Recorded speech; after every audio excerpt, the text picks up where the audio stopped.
Hello and welcome to Bring Your Product Idea to Life. So today on the podcast, I'm speaking to Hazel Nabarro. Hazel is the founder of Femfinity, where she helps founders turn strategy into revenue through sharp, outcome-focused go-to-market execution and investment readiness. Her mission is to help more women build valuable companies, exit successfully, and reinvest as angels to close the funding gap. So I invited Hazel on today to talk about funding, and she goes through lots of different funding options for your businesses at different stages, the pros and cons of each, and we really dig down into how to know when it's time for funding, what kind of funding to consider. If you've ever thought about getting any kind of funding or investment for your business, or even if you haven't, this conversation is going to be invaluable. Hazel also talks about the importance of women becoming funders and how we can do that. And there's loads to learn in this episode. So I would love now to introduce you to Hazel. Hi, Hazel. Thank you so much for being here. Hi, Vicky. Lovely to be here. Can we please start by you giving an introduction to yourself, your business, and what you do? Of course. So I'm Hazel Nabarro, the founder of Femfinity. And my business was set up to support founders with designing their go-to-market strategies that really focus on business outcomes and revenue generation. And I think that those things really need a real clarity on who you serve, how you position, and how you build predictable growth. But as I started doing this and as I really started to work with founders on that growth piece, one of the things that really came to light was also how do we fund that growth? So I think that's incredibly important. I myself actually work in the investor space as well, trying to help more women understand capital, build wealth, step into angel investing.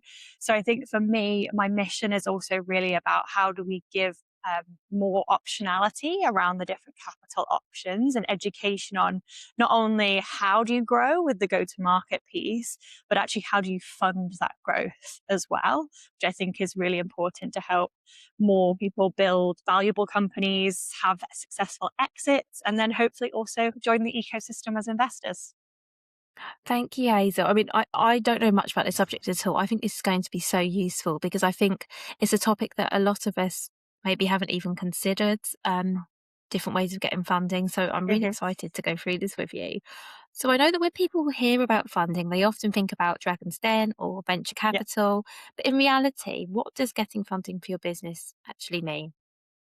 I mean, I think funding is quite a simple concept, but it's very understood by men, misunderstood even by many. So for me, it's the simple term of it is actually how do you bring capital into your business and help it grow? Now, that can come from various different forms. It could be from your own savings. It could be actually using the revenue you generate from your customers. It could be more in the form of public financing. So looking into like grants, private financing, looking at loans, and then also looking at equity finance. So maybe getting some angel investors or the VCs on board as well. Um, for me, I think the most important thing that I see is funding essentially as fuel. It's fuel for growth. So when you're looking at funding, I think one of the most essential questions would be what kind of fuel do you need? How much? What cost? And I think one of the really big things I would love to see more founders understand earlier in the process when they're choosing the right funding mechanics for them is about making funders decisions from a place of strategy rather than scarcity. I think a lot of the time people will create a plan around I'll go and raise money because I don't have any, rather than this is a strategic move for me to be able to fund my business. And this is why I've actively chosen these methods. It's definitely something I'm trying to do with a bit of an education program I run called the Women, Wealth and Capital series. But yeah, I really want people to feel more empowered and not just understanding what funding is, but really understanding the strategic options that are available to them. Thank you, Hazel. That makes sense. And would you mind talking us through some of the options in Yeah. just a little bit more detail for people who may not have heard some of the terms before? And Yeah, sure. that would be really helpful. Perfect. So yeah, so I think let's start with bootstrapping because I think this is how most people start when they're building a business. So typically bootstrapping is when you're using typically starting with your own savings, so maybe some of your own money, but also then moving into revenue funding. So actually using the revenue you generate for your business to fund the growth. So a lot of pros around that. You've obviously got a lot more control when you're building from a sense of using your revenue or using your savings. From an equity standpoint, you have no dilution. You own the whole company, so you can make all of your own decisions there. But it can be slower to grow because you don't have that cash injection. And also, there can be a bit of obviously personal pressure if you're using your own savings to be able to grow your business. That can have quite a big impact on yourself and on kind of family as well, if it's not just your own savings, but family savings as well that you're utilizing. Um, Next, I would probably then look at grants, because then this is what most people start to look at when they're growing their business, is thinking about the public funding available. So these are non-repayable funding routes, often government backed. No equity given for grants, so it's very much you still retain the control. But they can be incredibly competitive. I think the average median time, I think, of the women investment grant application, a study was done and it was averaging 60 hours, which is Wow. pretty substantial amount of time for some of these funds and how to be able to attain them. And often they are, when you get a grant, they are for a specific purpose. There might be some restrictions as well on how you can actually utilize those funds, but very beneficial because you're still not giving away any equity. You still retain the control of the business and the ownership of the business. Looking at kind of other pieces there, you've also got loans and equity finance. I can go into those as well. Or do you want me to? Yeah, that would be useful. But first, I had one question about the grant application. So, Yeah. the 60 hours, I'm assuming you could also put 60 hours into the application and not get the grant, just to be clear. Yes. Wow. Yes. So, they're really time Yeah. intensive then. They can be really time intensive. I mean, there's a whole businesses out there that have actually built a business around grant applications. Because it is such like a very time intensive process. You've got to have a lot of information. So if you don't already have that information, you can be pulling a lot of information together to be able to apply for these grants. And yeah, it doesn't guarantee that you're going to get the grant. Like, I think the application process for the Women in Innovation, for example, there were literally thousands of people who applied for it and only 50 available grants. So there is kind of high competition sometimes around these grants as well. Wow. And before we move on, because I would like to talk about loans and the other types of Yeah. funding, but before we move on, do you have any advice in what makes a business more likely to succeed with a grant application or any top tips or anything like that? Because I think that would be really helpful for anyone who's thinking about that. Yeah, absolutely. I think for me, the first thing is also qualifying the grant before you actually go and apply for it. So I think that's something to be very aware of is actually, am I applying for this grant and do I fit the criteria? Or am I applying for this grant and I'm outside of the criteria? So one of the big things I would always start with is understanding what the expectations and criteria of a grant are. There may well be things that you don't hit, and then it's a very much a decision you need to make, and also on how competitive the level is on whether you want to go for that grant. So I think that's something to be very aware of and something to really think about. And then I would be also thinking about, for me, the typical approach I have always said to people is almost make a grant folder. So if you start this process, don't start it again from scratch every time. Have a folder where you have all the materials and everything you create for one. You often do need to then tailor them to the grant and what the questions they're asking. But I always say, look, where you can take everything you've created for one and adapt it for others rather than starting again each time can help with some of that time intensity. And there are companies out there who obviously are experts in doing this. I think I would just be very wary on paying a lot of money for some of them, because some of them do charge quite a lot of money because it's a time intensive process without any guarantee that you'll actually get it. So I would also go out there and seek advice, speak to the actual company themselves who are putting together the grant. Sometimes there's a bit of extra hidden criteria you didn't necessarily know about. So it's always worth going along to, if they do like the open calls or the Q&A sessions, to go and speak to them and find out, look, what makes a good application for you, because different judges have different criteria. That's so helpful, Hazel. I actually, a while ago, I applied for a small business grant where I live, Yeah, and like you said, I actually found out the part of the criteria was that they wanted you the money they were giving you to go to another business in the area, but that yeah, wasn't something that I would have known had I not had the exactly. conversation. So yeah, Yeah, that's just an example of, y- yeah, of why that, finding out as much as you can makes a lot of sense. absolutely. Yeah, no, I think with these situations, before you commit to doing the time, I think do an assessment. I often do a bit of a matrix of like, how well do we fit this? How long will it take us? And what actually resource will come out the other side? So, how much grant will come out the other side? Because that's also the other thing is the time it takes for a £5,000 grant versus a £100,000 grant um, should be kind of quite different. I think the other thing also to kind of mention whilst we're on the kind of topic of grants, and it will kind of stem into as we start to talk about equity, is some of these grants also ask for like match funding.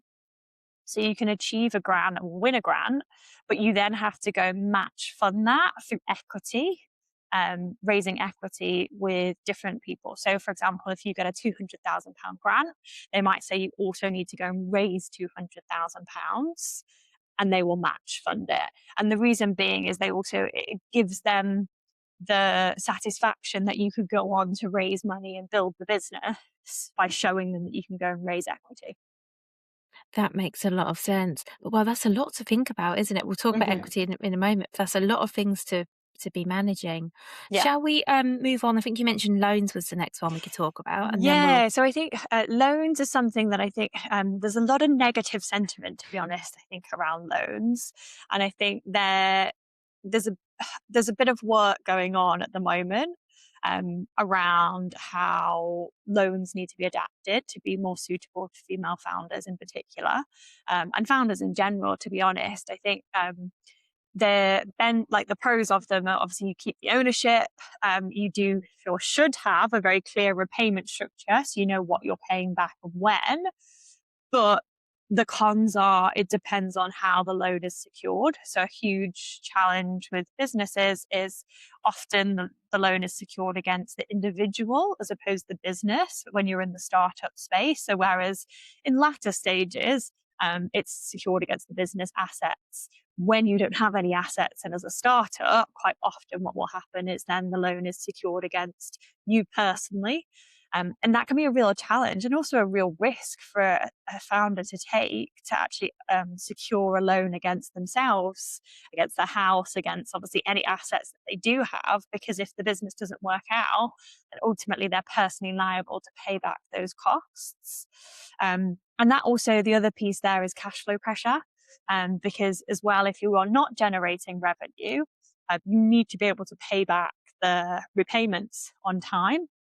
And so typically, if you don't have the cash flow coming in, there is the risk that you obviously dunk the loan because you're not making the payments on time and they can call it back. So there's a real challenge. And I think there needs to be more done, to be honest, in the loan space to be able to fund businesses. There are some, so for example, Innovate UK, not a lot of people know, actually do have a loan arm as well as the grant arm, which is secured purely against the business.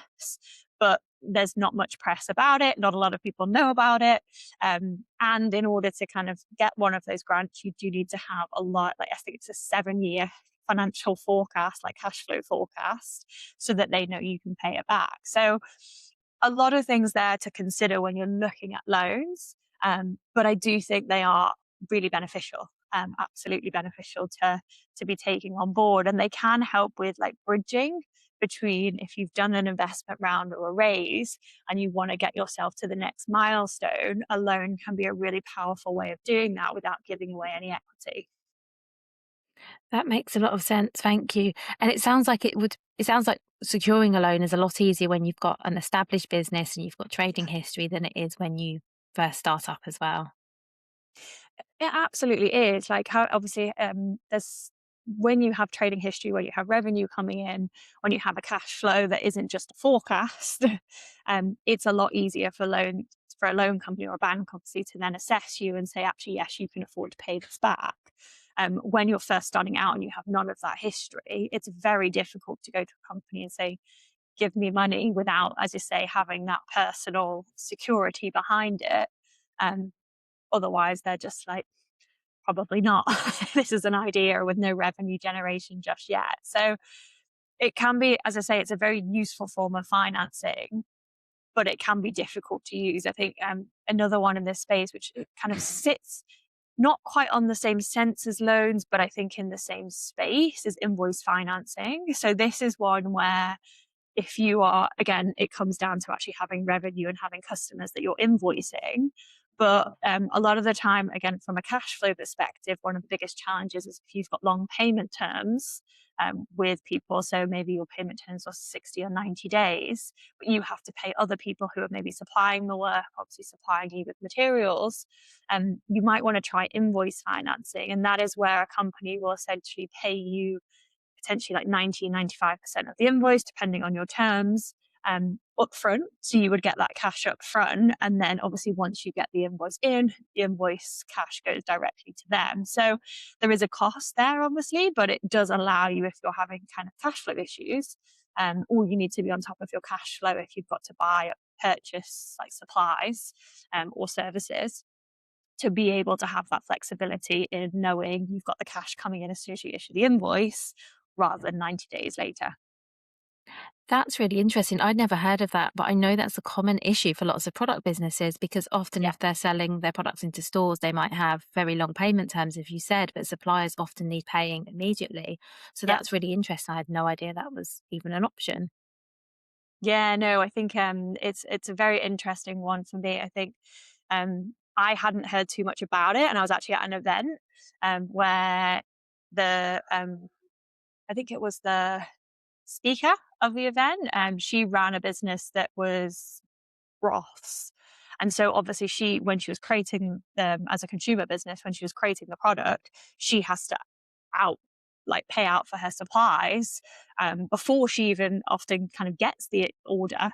She needs to have that supply and that stock on the way. So it just meant that she was able to free up capital for the business to be able to pay those suppliers before obviously the actual retailers paid her. That's really interesting. Thank you. And so, what are the other types of funding that are available? Yeah, so equity, I think, is the one we've mentioned it a couple of times. Yeah. So what I would say is, I myself am an angel investor. I think angel investing is when you are an individual who invests their own money. And I think that's very important to say because it's very different from VC and the format of how that works. So angels are typically people who are high net worths. So there are certain rules around who can be an angel and who can't, all right, that you have to be a self-certified individual, either based on the earnings or based on the fact that they have maybe run a business before.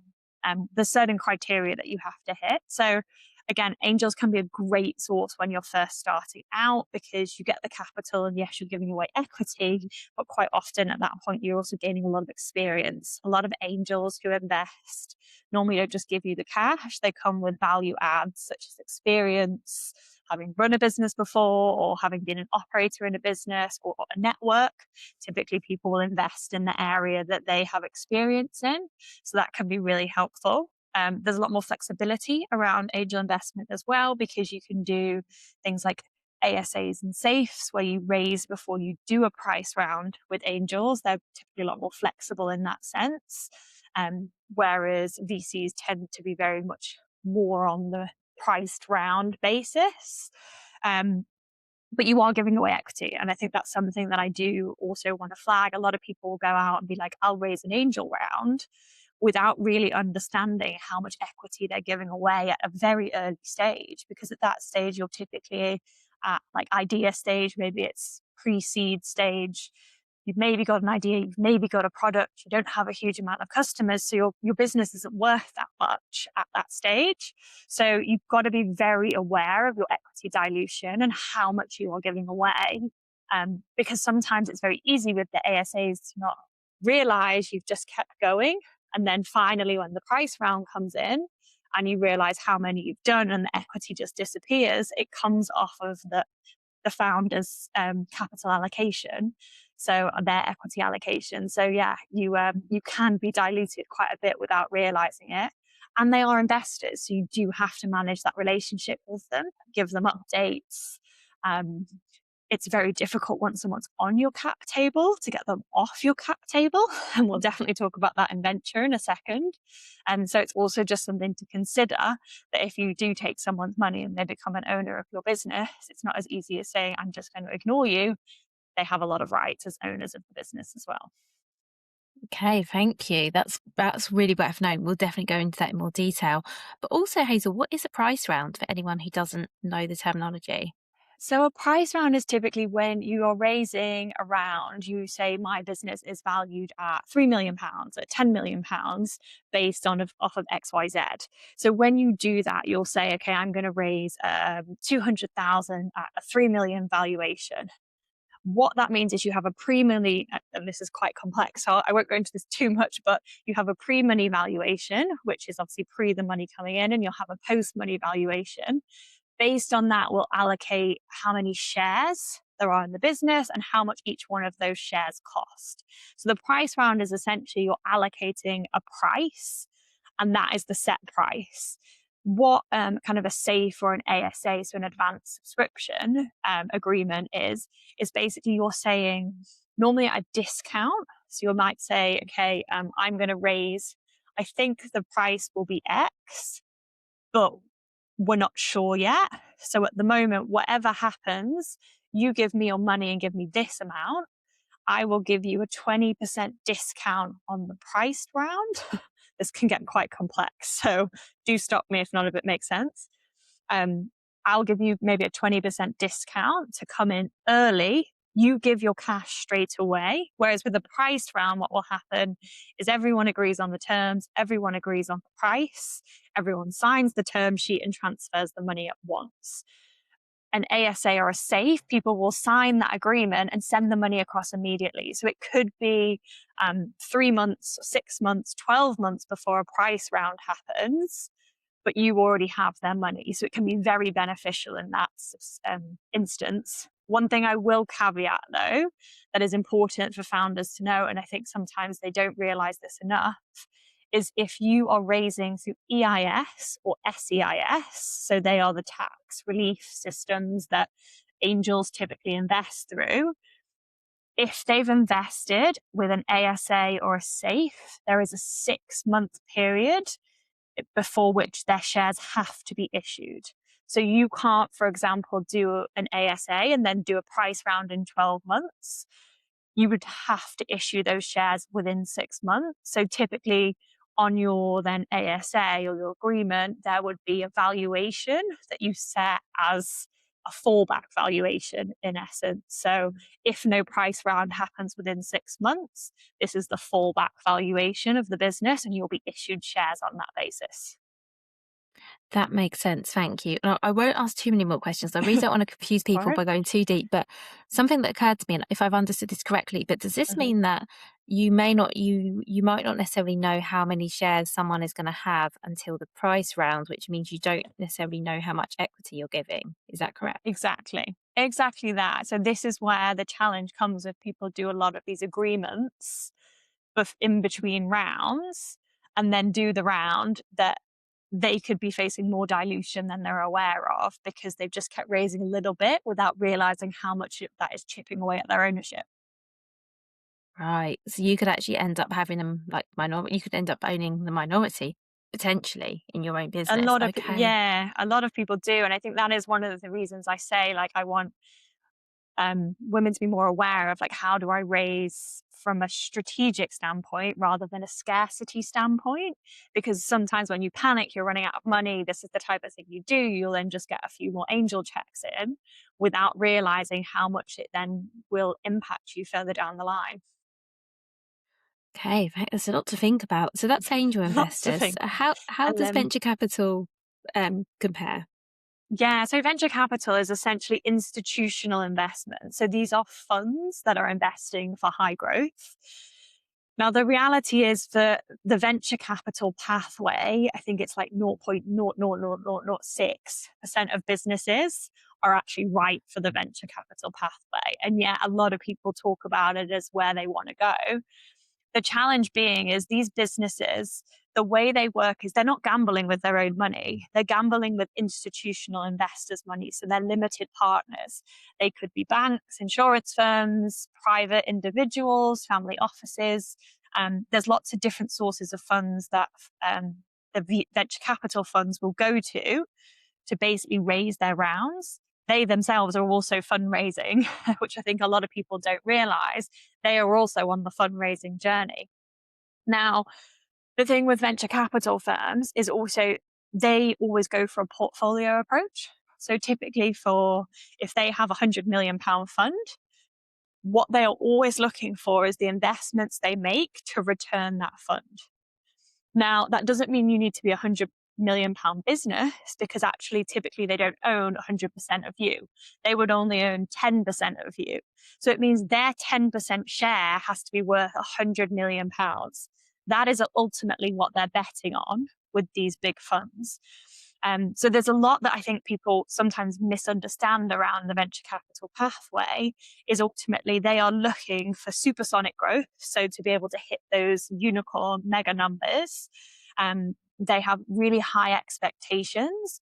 There's also significant pressure for exit, because ultimately that is what they're looking for, is their fund to be returned so they can go to their investors and say, hey, we've made you some money. So there's always pressure for exit. So for example, if you are thinking, I want more of a lifestyle business, definitely do not step onto the venture capital pathway. And obviously the other piece here as well is the significant dilution. So early on, it's typically the venture capital businesses that set the terms of a round, and also whether those shares are normal shares, or especially in latter rounds. So when you get into like C, D, E, F rounds, typically the investors that come on at that point also are preference shares. And preference shares mean they would be paid out before anyone else who has ownership gets paid out at all. So that means if, for example, you have 100 shares and they come in and own kind of do 50 of them. So for ease sake here, that's 50 at like £1. They would get paid their £50 before anyone else ever gets paid anything back. And typically this is what can really be detrimental to equity ownership for capital founders, because they dilute themselves a lot and then there isn't much left in the pot after everybody else has paid out on it when there's been an exit. But pros, there are lots of pros as well. I would say there are larger checks. So they obviously do help with some, I would say, help with like network access, obviously have deeper pockets. They have great networks to introduce you to other investors as well. And they can give you credibility because people know you have backing of that investor, and scale. So if you do want to scale quickly, money, it takes money. It really does take money. So and enabling you to have like those deeper pockets can be quite beneficial here. But I always encourage people to really do think, because once you're on the VC track, you cannot get off it. It's very, very difficult. They are ultimately looking for you to either be successful and be their fund returner, or fail fast so they can write you off. So yeah, I always urge people to know that it's the right journey for them before they step onto it. Thank you so much. That's really, really helpful. Thank you for going through all of those. Am I right in thinking those are all the main funding They're options? all the main options. I mean, there's always Perfect. other stuff as well and different things you can look at, but I would say they are the main options that people would look at. Perfect. Thank you. Now, at what point should a founder start thinking about external funding? Is there a right time, or does it completely depend on their business? I always think, again, this comes down to if you're thinking about gaining external funding. So this is obviously you looking at whether you bootstrap or whether you are gaining that external funding, that you really need to start thinking about it immediately, to be honest, earlier than you think, but not necessarily to always go out and raise it. I think there should always be an understanding of what would it take to raise. So understanding, where is my business now? Understanding, as I say, what you want out of your business as well, because some people do just want more of a lifestyle business. So if you just want a lifestyle business, then you need to think about, okay, well, actually doing it a bit slower, owning more of the business, retaining control is the way that I'm going to build for that. So actually, the funding mechanics I need to utilize need to take that into consideration, that I'm not looking for an exit, I'm looking for a business to be profitable where I can keep running it. Um, if you are thinking then obviously about the equity investment, also think about what would the expectations on you as a founder be. I think that's also very important. And then also, as I say, the decisions you make today, how they would affect your future ownership of the business. So, really do make that kind of conscious decision. In terms of the right time, it really depends. Like I always say, when you're raising money, especially if you're raising external funding, um, you should always be doing it with a goal in mind. So not because we're running out of cash and we need to raise money, although sometimes that is the case. As I say, it's the scarcity place rather than the strategic place. For me, the way that I always approach fundraising is we are raising X to achieve Y. And that allows you to kind of create a narrative that you can feed to investors, that you can feed to even banks, if you're obviously going to go out and get loans, because they can buy into that story of, I understand what you're trying to achieve and how this money is going to help you get there. So you need to be thinking about building relationships, what the growth speed is as well, as I said, what the market size is, because it's all well and good having lots of cash, but if there isn't a market size to go after, it can be quite difficult. Um, and also just your personal risk appetite as well, because the more you spend, the more obviously it is at risk. Sometimes moving slower is a better move because actually, if you put a lot of money in up front, you do some risky moves, that money is gone. Sometimes being a little bit more calculated and slower can actually be more impactful in the long run because you really understand, okay, here is the opportunity and now we can go after it. This is where you hear a lot of people pivoting their business during the process, because actually they realize during the kind of mechanics of building a business that actually there's a more lucrative opportunity that means slightly pivoting the business from where they originally thought. And had they gone and just spent lots of money on the first idea, actually there maybe wouldn't be a business left, but because they were able to spot the fact there's a better opportunity over here, they can do a pivot. That makes sense. Thank you. And I've seen you talk about revenue first growth, Hazel. What Mhm. does that mean for you in practice? So revenue first growth for me is basically it's bootstrapping at its finest. I mean, I think there's different options, and a lot of people are doing kind of different mechanics these days. Some people will do seed strapping, where they raise just a seed round and then actually they revenue generate. So revenue generate is basically using the money you're making, the profits that you're making, reinvesting them back into the business to grow it. For me, the revenue first approach is always one that showcases so much more traction. If you do want to step onto one of those other pathways, it showcases you have a market and you have an ability to sell, which are two of the very key things, obviously, everyone who has a business is looking for. But it also shows that you're able to kind of really find product market fit. I think for me, that's something that is really important in those early days.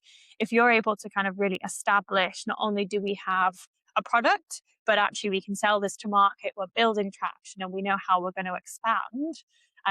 It allows you to be able to reinvest those profits back into the business to be able to keep growing. It allows you to keep more control because, as I say, if your cash flow is in a better position, if you know you've got money coming in, there is less worry about the fact the cash is going to run out. So for me, I think if you've got revenue coming through the door, there is always less panic around all of the other funding options available to you. It's not to say that you shouldn't look at those other options, but for me, if you are generating revenue, you ultimately have a source of funding there that you control and allows you to keep control in the future. That makes a lot of sense. Thank you. And if a founder is thinking about whether to take funding or not, funding of any kind, are there Mhm. any questions they should be asking themselves first? Yeah, so I think there's several questions I think I would kind of be thinking about. Um, One is like, what am I giving up in return for this money? So what what do I need to give away? Is that equity? Is that time? If it's obviously for things like grants, what is the exchange that's coming in here? Because typically there is always an exchange that happens in terms of funding. Um, the next one I would also say is think about, does the capital accelerate something that's proven? So this is where I was saying about like, do are we accelerating our proven product market fit, or the fact that we know we're going to build this product, whatever the source of funding you are using, what's its purpose? Or does it just mask something that's broken? Do we just throw more cash? Are we just getting more cash to keep throwing more cash at the problem without really truly understanding what our underlying issue is as to why we're not getting traction or why the product's not built as it should be? What's the actual issue at heart? So I think that's always something I say. The outcome. So, as I say, what is the outcome that the investor is expecting? So, if it's venture capital, obviously they're expecting an exit at some point. So, definitely be aware of that. Even an angel, ultimately, angels are looking at investing for an exit at some point. So, just be thinking about that. And then, as I say, um, what is the purpose of building this business? So, am I building for lifestyle, long term ownership, or exit? Because, again, as I've said for those earlier questions, there are things you should be thinking about the source of funding based on actually what you want the business to be. And then the final thing I'd also be thinking about is your cap table. Like, what do I actually want my cap table to look like? Who do I want to be on it? Because these are the people that are going to help me get to that finish line and that exit. Or they could also be hindrances as well. So I always say that, like, whoever's on your cap table, they say it's easier to get a divorce than it is to get someone off your cap table. So it's just something to be very aware of, that once they're on there, it's very difficult to get rid of them. So not all cash is equal. It might seem that way, but make sure you check things like terms, conditions, who is your point of contact. If you are raising things like equity, who is the point of contact? Who is the person who is supporting you?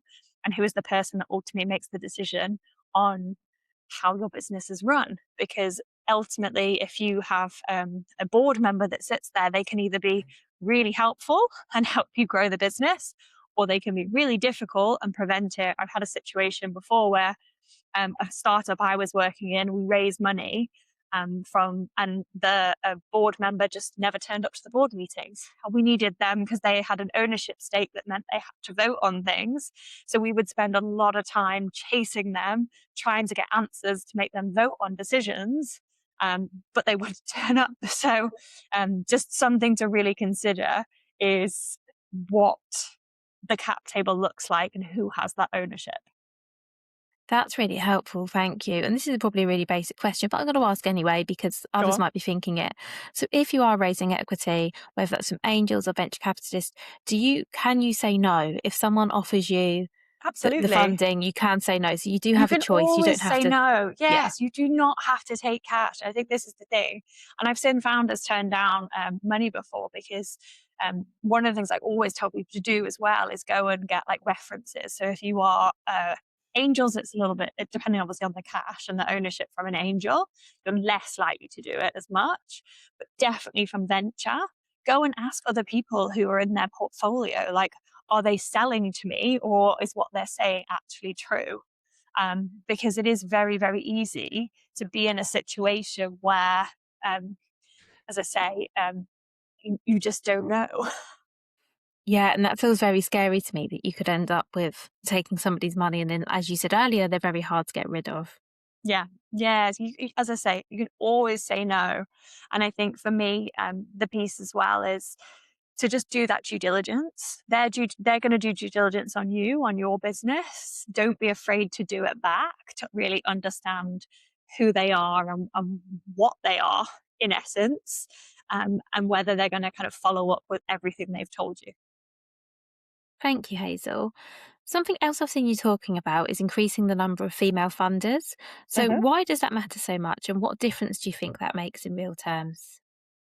So for me, I think one of the reasons I'm so passionate about this is because I think women should have more wealth, and capital ultimately shapes the world and where we focus our energy and our efforts. So for me, I see when women control more capital, different problems get funded, different founders get backed, and more wealth is also recycled into communities because women are more likely to invest in their local community, in businesses that not just drive a financial return, but drive a financial impact. And so, actually, for me, I think it's really important that female founders are backed by female funders because, quite often, especially if you're a female founder solving a problem for women, sometimes you have to explain the reality that there's 51% of women in the world. And I've heard some people go in there for things like women's health and have the response, it's just not a big enough problem. It's just not a big enough market. Yeah. Wow. Because I, you don't know why, but realistically, I think you really should. And I think for me as well, increasing the number of female angels just changes that pipeline at the root. It also allows females who are investing to generate more cash on the exits of other females who are succeeding, so that ultimately there's this more wealth for women that is there. I think the other piece as well is actually over the next kind of 20 years, there's going to be a real generational wealth transfer to women. So women are going to come and inherit a lot more money than they ever have owned before. And for me, I think it's really important to be able to educate them on this as an asset capital and an option, because yes, it's high risk, but it's very high reward. And so I would like to see more women understanding and being educated that this is an option for them. It's not just for the Silicon Valley founders who've had an exit. This is actually a genuine asset class that they could make a lot of money out of and drive wealth from, whilst also really creating change in the ecosystem as to where and what projects get funded. Thank you. And if someone listening has never thought of themselves as an investor, how realistic is it that they could themselves become an angel investor one day? Very realistic. So I started. My first investment I ever made was £1,000 into a startup. I think like people have this perception that you have to have big, massive chunks of money. I've also done smaller ones and could crowd funds as well. So there's a lot of optionality there on how to get started. I think a lot of it is just about building a bit of confidence. So I would definitely recommend joining maybe a syndicate or an angel community. I myself are an Alma angel. And for me, it's been just game changing to have a group of other people you can talk about and be educated on the process. What should I look out for? Am I doing the right things? So I do think like it's a very realistic option for people. I would say, obviously, don't go and invest your entire savings into angel investing. It is very much a risky asset class. I would typically recommend to have a maximum 10% of your savings on your kind of asset portfolio in angel investing, because unlike other forms of investing where the stocks might go up and down. Ultimately, if a business fails, it fails. That being said, if you have invested through EIS and SEIS, which are great mechanics to be using if you're thinking about being an angel, these are where it essentially offsets your tax. So it's tax relief. You still pay your tax, but then you can claim it back either when you do your tax return, or you can submit the certificates that they send to you once you do the investment. And it offsets your tax. And if the business does fail, actually further down the line, you get further tax relief as well. So on investment, if it's SEIS, you'd get 50% of that investment back as tax relief. EIS is 30%. And then further down the line, if anything happens, there's further relief there as well. So a lot of benefits to investing through those mechanics, and you can wipe out your tax bill. That's what I did last year. That's really interesting. And how would someone get started? So what I would typically, as I say, typically recommend looking at syndicates. So having a look at what's out there. There are now more like actual angel investor courses. I know there's like various ones through the UK British Angels Association. There's a great one called Future Angels that's run by a syndicate from the southeast, from lovely Christina. There is Araya Ventures Academy. They do like in-person day courses. So there's a lot more options out there available. I would say figure out what best way you learn is. So if you want to have like a classroom-based environment, look at the options that give you that, or versus maybe something that is more, as I say, like All My Angels for me has been a great community to join because I was able to join like various due diligence calls in the beginning without any commitment. So I could just see what were the type of questions that other investors asked and then learn along the way. That's really helpful. Thank you. And thank you so much for all you've shared, Hazel. I've got one final question, if that's Yeah. okay, before we finish up. So, if you could change one thing about how women approach growth and funding, what would it be? I think as women have a tendency to try and wait until everything feels perfect. Um, we over prepare. We sometimes underprice ourselves as well. We delay raising until everything is perfect, the deck's perfect, and undervalue sometimes ourselves and our equity. I would really, really love to see more women understand ownership earlier, build revenue confidence as well. So be secure in their position when they're going out to raise capital and really make, as I say, those funding decisions from a position of strategy rather than scarcity. Because when you're building strategically rather than when you're worrying, I think it puts you in a much stronger position to go and convince others to come on board. That's brilliant. Thank you so much, Hazel. Thank you for everything that you shared. You're We're going to very have welcome. all the links to where people can find you in the show notes. Thank you again. Yes, definitely. And we are looking at doing an event in the coming weeks, actually. I think just after this podcast is out, it'll be a kind of end of April around capital options for women. So we're hosting an event and it will be in central London, but we will be following it up with some virtual events as well with the Women, Wealth and Capital series. So once I have that, hopefully I can send you the links and we can include those as well. Oh, please do. Yes, that'd be amazing. Thank you so much, Hazel. Thanks, Vicky.